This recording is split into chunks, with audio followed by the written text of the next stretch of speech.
वाह वाह वाह वाह, बहुत सुंदर।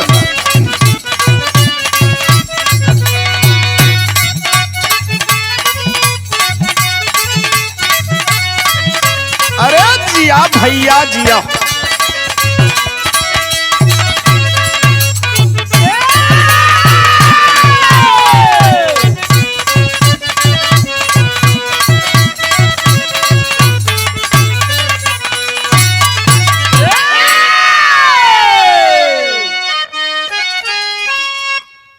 वाह वाह जियो लाल। चले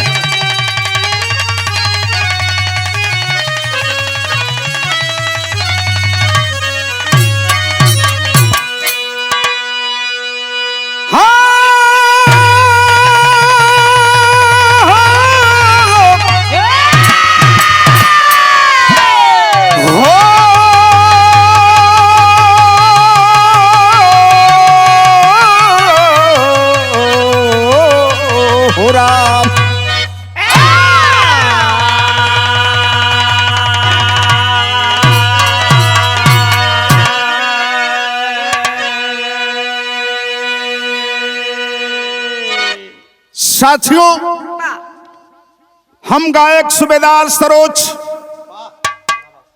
एवं पूरी पार्टी हरिओम स्टूडियो में एक अद्भुत कहानी पेश करने जा रहे हैं। इस कार्यक्रम के बहुत ही सहयोगी गया विश्वकर्मा जी, पप्पू पांडे जी और विशेष सहयोग हमारे गुरुजी परम आदरणीय माननीय भोला यादव जी महंगूगंज। गीत के लेखक रामनिवास कवि जी, हमारे भोला गुरुजी, आप सबके आशीर्वाद से मैं पूरे देश प्रदेश में अपने बिरहा को पेश करने का काम किया करता हूं। साथियों, भूमिका की लाइन में कहना है कवि का,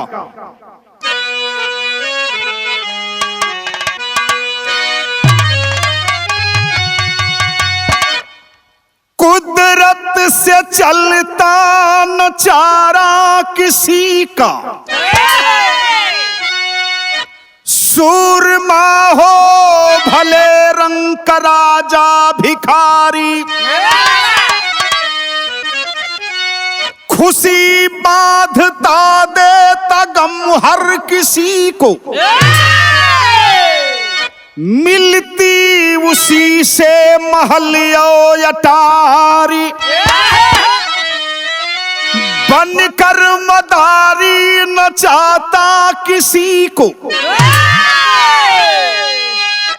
नाचता है जहां पा खुदा का इशारा, राम निवास करती कलम बंदगी, लाख 84 जीवों का तू ही सहारा।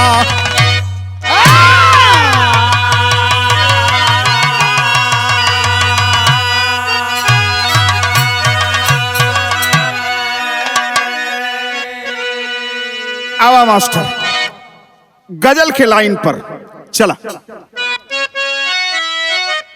अरे जिया भैया, अरे जहां आदमी बिकाला उ बाजार न कहाला, जहां आदमी बिकाला उ बाजार। अरे जिया से जिया, बहुत सही।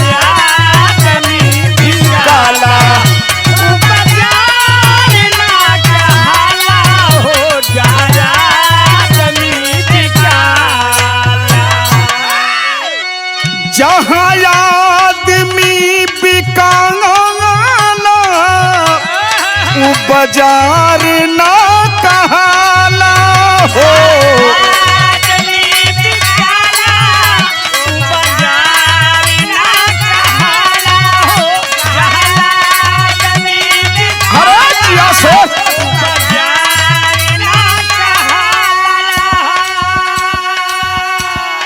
लेके आइए भाव पर। अरे दुनिया अजीब तेरी, दुनिया अजीब तेरी, दुनिया बनाने वाला, दुनिया अजीब तेरी, जिया लाल दुनिया बनाने सही है। वाला, दुनिया वाह वाह वाह वाह। तेरी, दुनिया बनाने वाला, दुनिया अजीब तेरी। दुनिया अजीब तेरी, दुनिया बनाने वाला हो। दुनिया अजीब तेरी, खरा जियो। बनाने वाला, दुनिया अजीब सही है मालिक। तेरी, दुनिया बनाने वाला। होकर वही रहेगा, होकर वही रहेगा, मिटले से ना मिटाला, होकर वही रहेगा। मिटने से ना मिटाया हो, चाहे वही रहेगा। मिटने से ना सही है मिटाया लाल। हो, चाहे वही रहेगा। कवि ने बड़ी अच्छी लाइन लिखा, जो होने वाला उसे कोई रोक नहीं सकता। भैया हो, यहीं से हमारी बिरहा का शुरुआत हो गई। कहानी कहां से लहल गई कहना है। जियो लाल।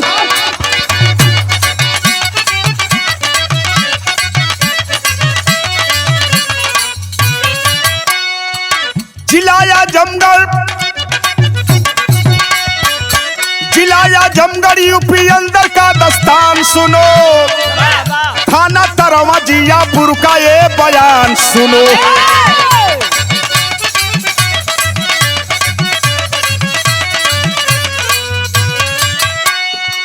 निरपत विश्वकर्मा, निरपत विश्वकर्मा वही के रहने वाले थे, समाज व्यक्त ही बड़े ही भोले भाले थे।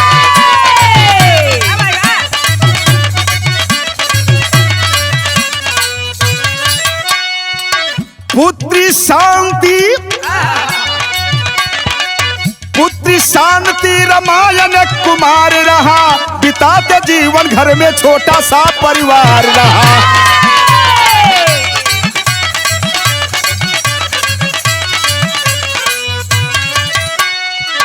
दूसरी शादी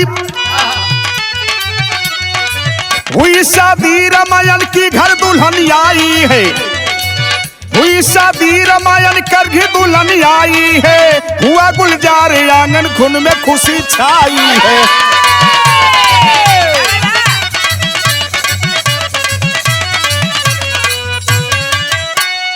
साथियों, उत्तर प्रदेश की जो मशहूर जिला है, पूरा देश में अब जाएंगे जहां की आजमगढ़ का नाम न हो।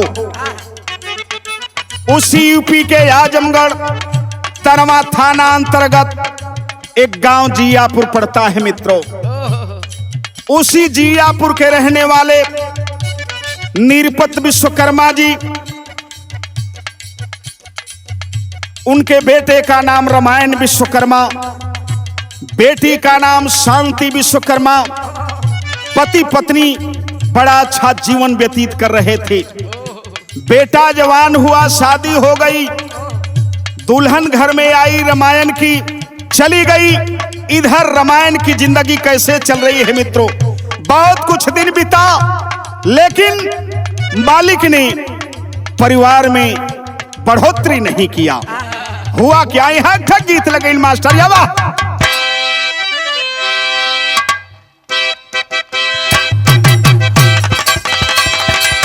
अरे जिया लाल,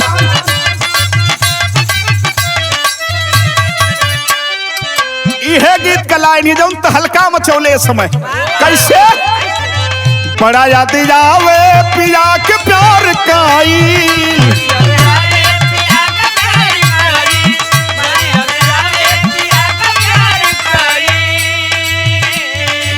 रतिया तरतिया पहाड़ दिन भाई। रतिया पहाड़ दिन भाई, रतिया पहाड़ दिन भाई। का कई हमरा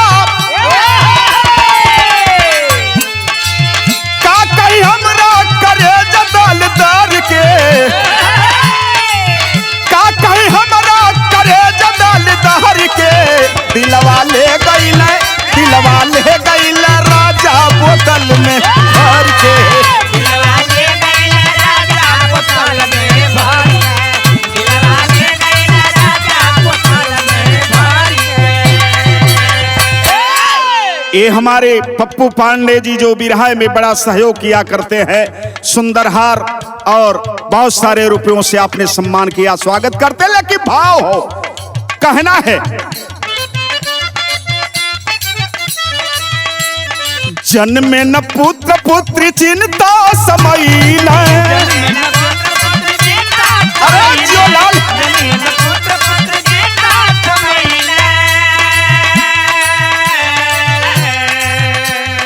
1983 के दिन नियर अइले।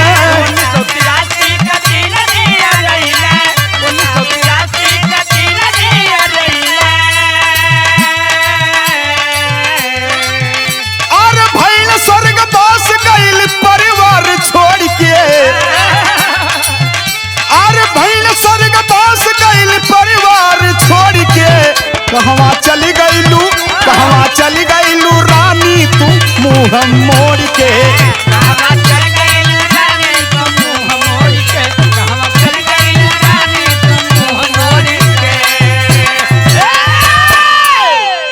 भैया हो धीरे धीरे कुछ समय बिता, लेकिन रामायण विश्वकर्मा के परिवार में कोई वंश नहीं चला।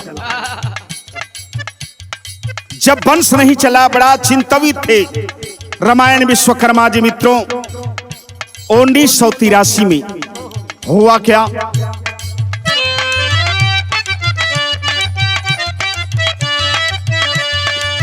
अरे धीरे धीरे बीत गयल जब कुछ दिनावा। अरे जियो लाल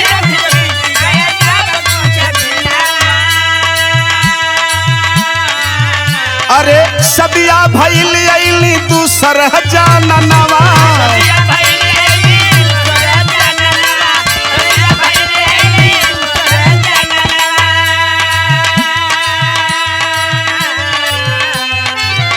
आरे नमवा पपिंदु,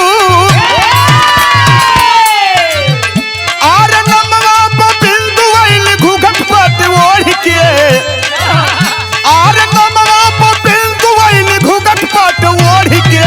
कहवा चली गइलू, कहवा चली गइलू रानी तू मुँह मोड़ के। अरे जियो से जो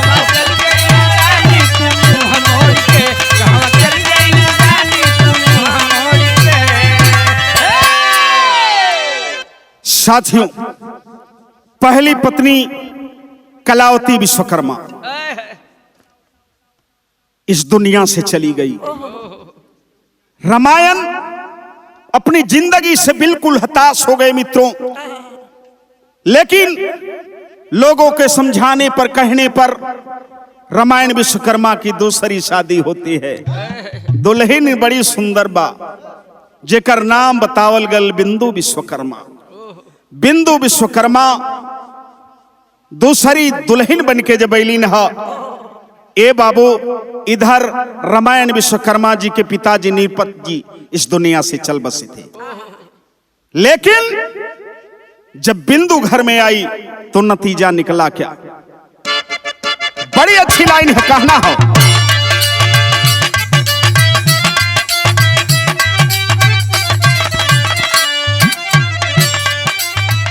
बड़ी अच्छी लाइन मास्टर साहब बजौलन कैसे।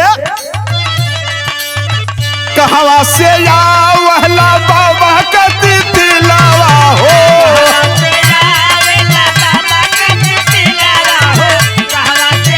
अरे जियो लाल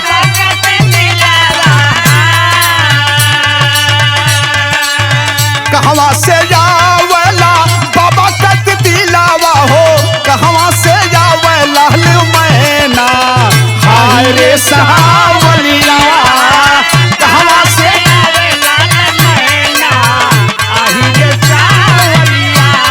अरे जिया भैया सही है मालिक।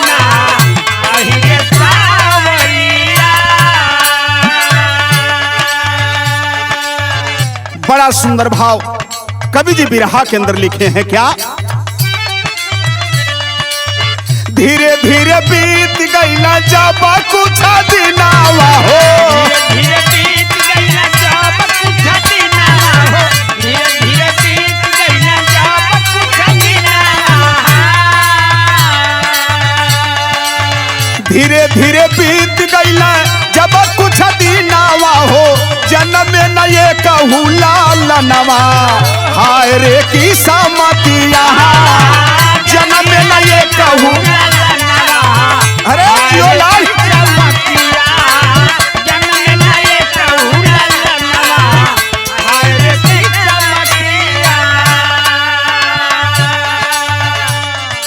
भैया हो। रामायण विश्वकर्मा का दूसरी पत्नी बिंदु विश्वकर्मा काफी समय बीतल, फिर परिवार में कौनो वंश न चलल, बड़ा इंतजार के घड़ी बीतल, जिंदगी बड़ी उदास हो। बाबू हो भैल का अगली लाइन में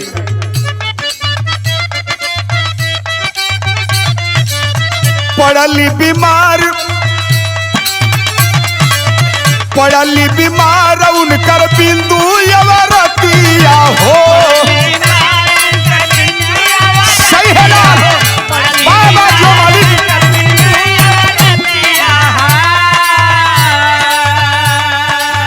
सन 2000 पीछे घेराली भी पतिया हो,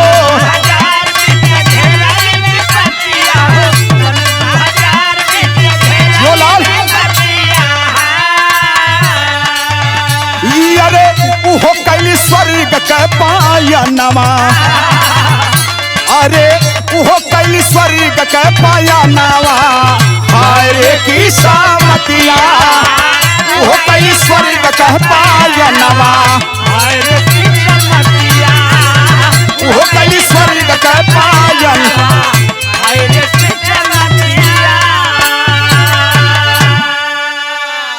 साथियों सन 2000 में रामायण विश्वकर्मा की दूसरी पत्नी भी बिंदु विश्वकर्मा हालत गंभीर हुई, तमाम दवा इलाज कराए लेकिन कहीं से ठीक नहीं हो पाई और बिंदु विश्वकर्मा सन 2000 में इस दुनिया से चल बसी।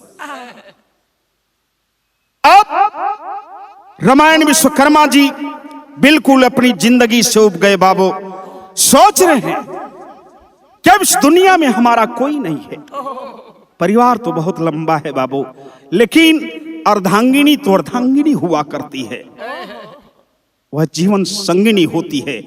इसलिए मेरा कहना है अगली लाइन में बहुत अच्छी गीत है मास्टर आवा।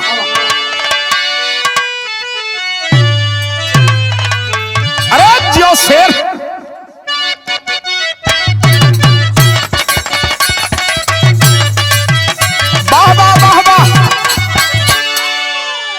उहे गीत का लाइन बजौनी गीत के माता बहन सब गावेली, विशेष करके जब कक्कन छोड़ावे जाली तब गावेली। का गावेले कि अरे सैया जान मार, अरे सैया जान मार हो राजा जान मार रूमलिया में हंसी के। अरे बोला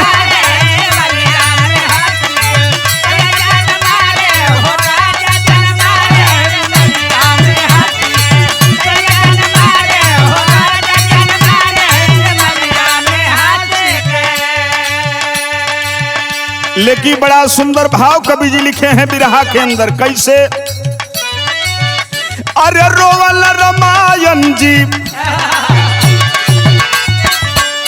अरे रोवल रामायण जी, रोवल रामायण जी बरस नजरिया।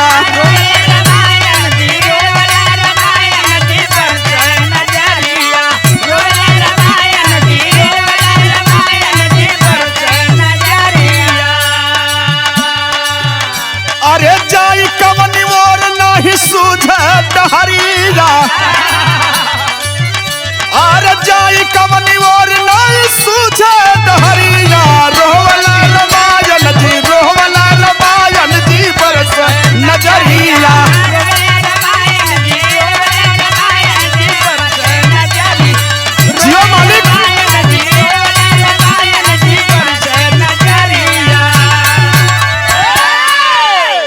भैया हो, ये दुनिया अनहार हो गई।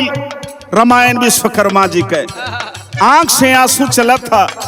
ए बाबू, तमाम लोग बड़ा धैर्य बधाते थे रामायण विश्वकर्मा जी को, लेकिन जिनका जीवन साथी इस दुनिया में नहीं रहा है तो भला कैसे बेचैन नहीं जिंदगी चलेगी, तो चलेगी कैसे। इसलिए मेरा कहना है अगली लाइन में, अरे जमुनी मतहरी के साथ में लियाई के,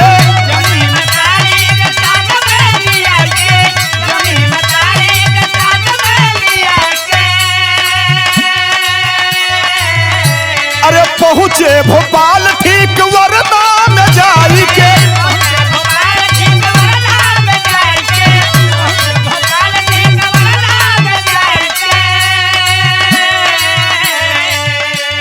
साथियों, रामायण विश्वकर्मा जी अपनी मां को जमुनी विश्वकर्मा जी को लेकर के अब उब गए जिंदगी से और भोपाल चले गए। भोपाल में एक वरदा जगह है, वहीं पर वो अपनी मां को लेकर के छोटी मोटी नौकरी करते थे। जो कमाई होती थी अपनी मां की दवा इलाज और उसकी देखरेख करते थे, अपनी जिंदगी को पार करते थे। बाबू देखें नतीजा निकला क्या, कहना है, अरे काट समय कई का छोटी नौकरिया, रोवल रामायण जी, रोवल रामायण जी बरस नजरिया, जियो लाल।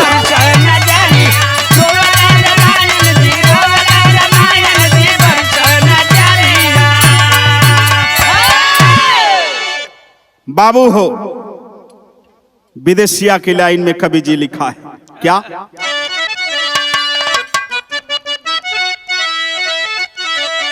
शोकवा सतावे गम की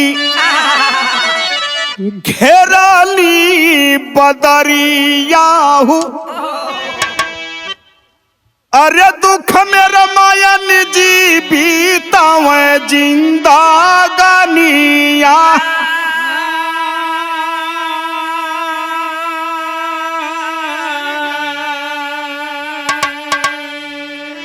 दारू के सहारे से वो काट रात दिनावा हो, आव न समझ करी कवान जातनिया,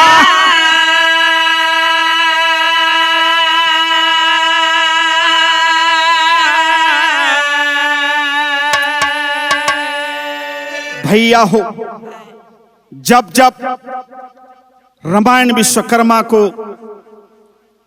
अपने दोनों जीवन संगिनी की याद आती थी, बर्दाश्त नहीं कर पाते थे, तो दारू पी पी करके अपनी गम को भुलाते थे। ऐसा ही उनका जीवन चलता रहा मित्रों। लेकिन अचानक एक दिन हुआ क्या, कहना है अगली लाइन में, तबीयत खराब भैली, अरे माँ कतवने घरिया में, अरे बिटिया के घरे अइली माई वही जुनिया,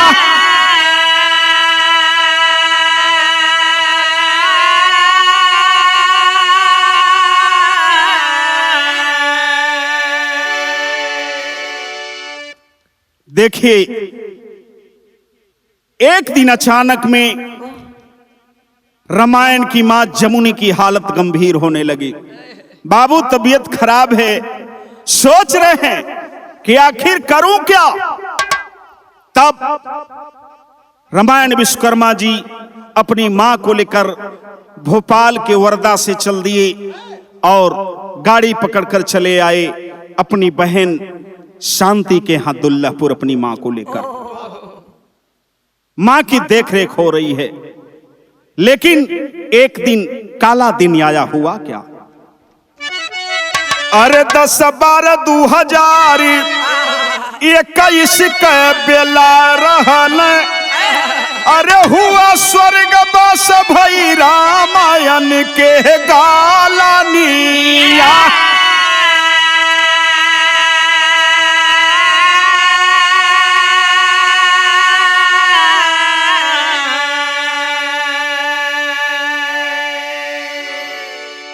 साथियों 10/12/2021 की बेला में मां के हालात बिगड़ी और कोई रोक नहीं पाया। मां इस दुनिया से चली गई। अब रामायण विश्वकर्मा जी सिर्फ अकेले बच गए, अकेले हो गए। सोच में पड़े हैं कि मैं अब अपने गांव चलूंगा।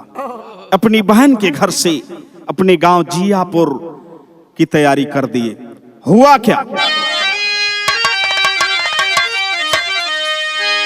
अरे राम की अरण्यवरिया कवनी घाट पर लगी, टूट कर गिरा वज्र हम जाए कवनी वरिया।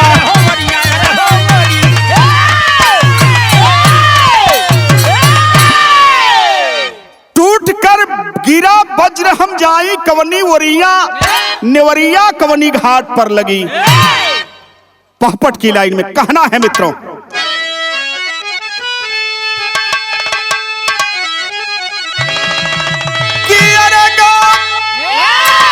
अरे गांव जियापुर आय तवन छनवा मनवा धूमिल बा, करे बड़े पिता के रहला तीन ललनवा मनवा धूमिल बा।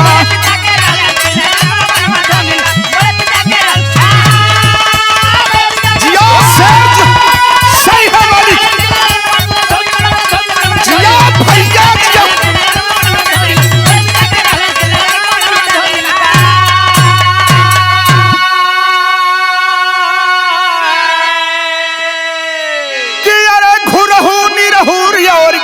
जी रहे सहोदर भाई हो, चाचा के 2 पुत्र थे,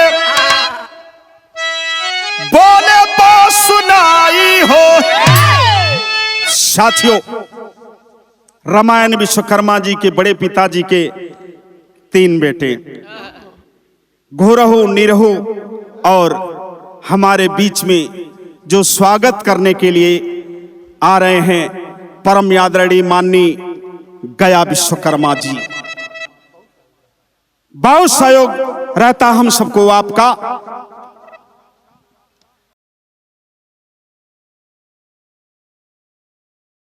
साथियों अभी अभी स्वागत किए हमारे परम आदरणीय माननीय गया विश्वकर्मा जी, जिन्होंने जमुनी का भी अंतिम संस्कार तक करके उद्धार हो गए। अगली कड़ी में ये हमारे स्वागत की लाइन में सुंदर हार और बहुत सारे रुपये से आपने सम्मान भी किया है।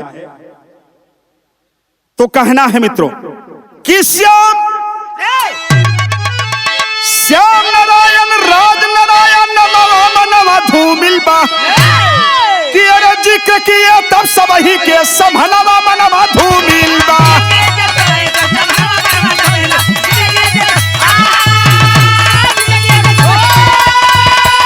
जिया शेर जो बहुत सही मालिक।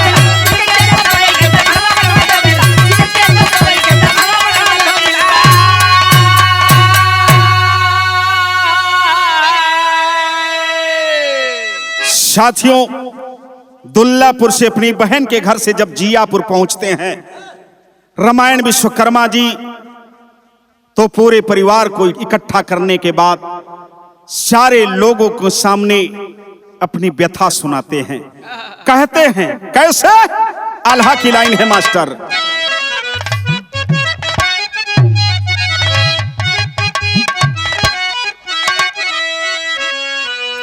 अरे बोले रामायण बाती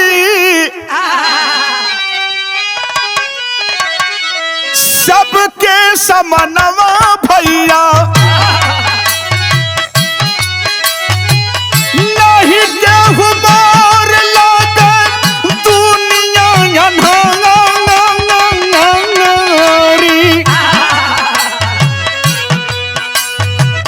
साजल फूलवारी आया नहर मोर भैली भैया।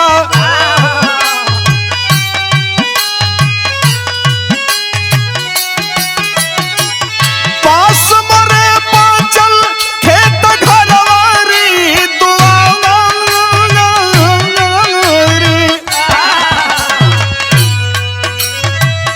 सब कुछ ले लो मुर्बी दादा जिंदगनिया भैया।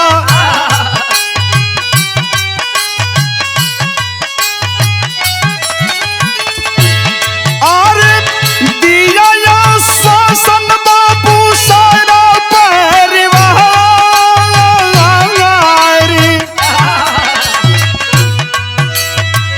पहले मोर नाम से ली खादा खेत भरिया भैया।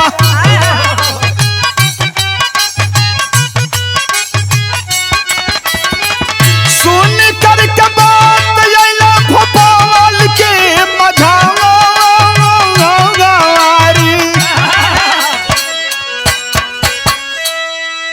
साथियों, परिवार के सामने जब इस सवाल को रखे कि खेती बाड़ी घर द्वार जो भी है आप लोग ले लीजिए, लेकिन हमारी जिंदगी को पार कर दीजिए। अपने परिवार के समक्ष जब इस बात को रखते हैं मित्रों, परिवार में ही कुछ ऐसे लोग थे जिन लोगों ने सवाल रखा कि हम आपकी जिंदगी तो पार करेंगे, लेकिन सबसे पहले आपको घर द्वार जो भी आपकी प्रॉपर्टी है उससे मेरे नाम करना होगा। इस बात को सुनकर के रामायण विश्वकर्मा जी फिर चले गए भोपाल के वर्धा भैल का। सुन के बात अइले फिर भोपाल की नगरिया भैया।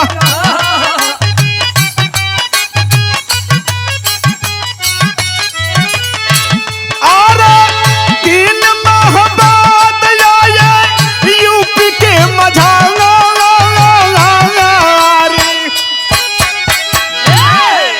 साथियों, वारदा तो चले गए, भोपाल चले गए, लेकिन बेचैन थी शरीर। और 3 माह फिर वापस चले आए। वापस से आने के बाद बाबू नतीजा निकला क्या? खड़ी के लाइन में आवा।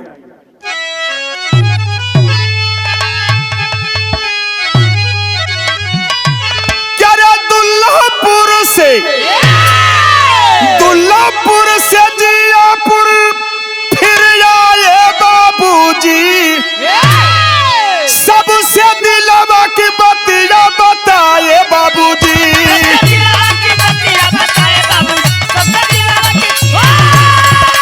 जिया से जिया भैया जी, सही है मालिक।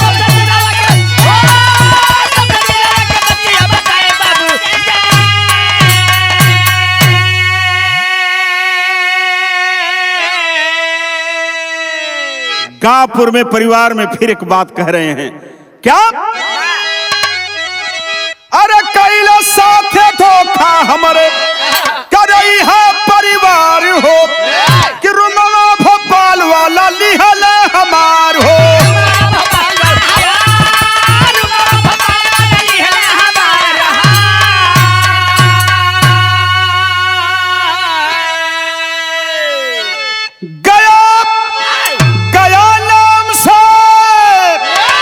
रजिस्ट्री करवाए बाबूजी।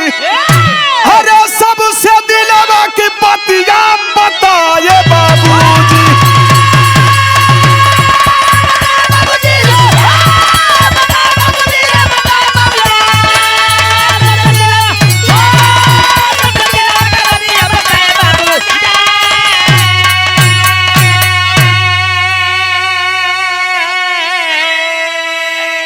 उसी परिवार से उनके बड़े पिता के बेटे गया जी, जिनसे काफी उनका लगाव था, भोपाल से तत्काल फिर आते हैं बनारस। सूचना देते हैं कि मैं वाराणसी में आ चुका हूं, गया जी आ जाओ। और ऊपर ऊपर ही जाकर के उन्होंने इनका उत्तम व्यवहार देखते हुए पूरी प्रॉपर्टी, खेती गृहस्थी, खेती बाड़ी जो भी है इनके नाम से रजिस्ट्री कर दिए। और रजिस्ट्री करने के बाद फिर भोपाल चले गए मित्रों। नतीजा निकला क्या? क्या फिर से भोपाल में रामायण चली गई ले, चोट लगल सीढ़िया से नीचे बह रही ले।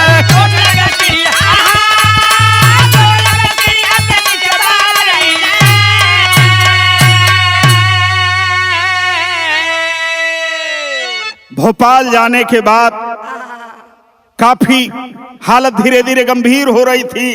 अचानक में एक दिन सीढ़ी से उतर रहे थे और सीढ़ी से गिरे नीचे चले आए और काफी गंभीर हालात हो गई।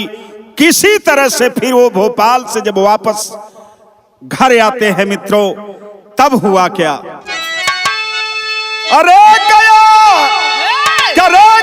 जी लाकर घर पे दवा कराए बाबूजी, सबसे दिलवा की बतिया बताए बाबूजी।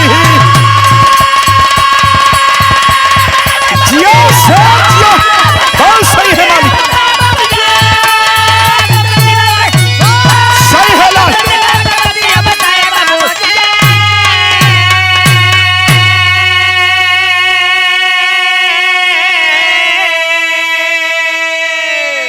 कि अरे रहल 10 तारीख ठीक 10वां महीनावा, कि अरे रहल 10 तारीख ठीक 10वां महीनावा, छोड़ के ठटरिया पर आइला सुगनावा।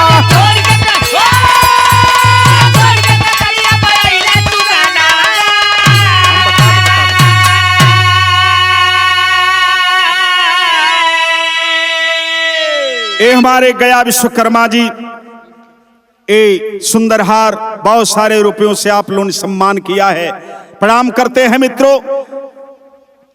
लेकिन 10 तारीख ठीक 10वां महीना और रामायण विश्वकर्मा जी अपने गांव जियापुर में अंतिम सांस लिए इस दुनिया से चले गए।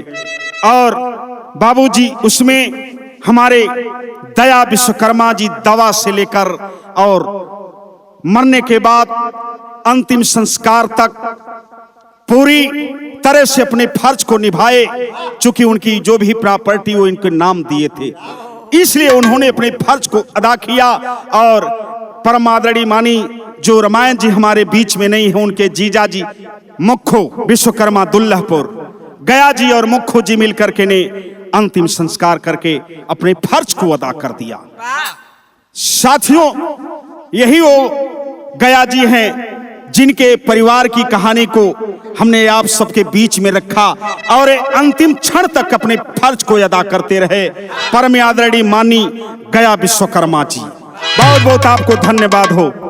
साथियों, और गीत की आखिरी लाइन है, तो गया और उनके जीजा जी फर्ज निभाए बाबूजी, सबसे दिलवा की बतिया बताए बाबूजी। जिया सच, जिया लज,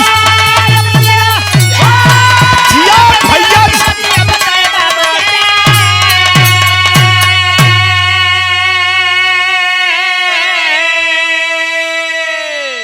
स्वामी गुरु बिहारी रमन दया किए मर्दानी,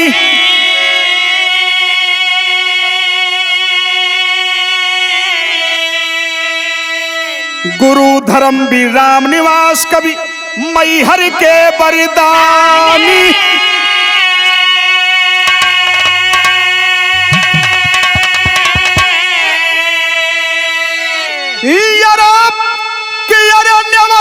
कवनी घाट पर लगी करे तब होला सुबेदार मां शारद के पुजरिया, नेवरिया कवनी घाट सवरिया हो या से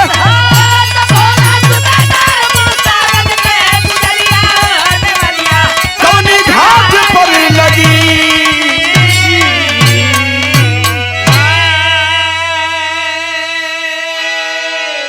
बहुत बहुत धन्यवाद आप सबको।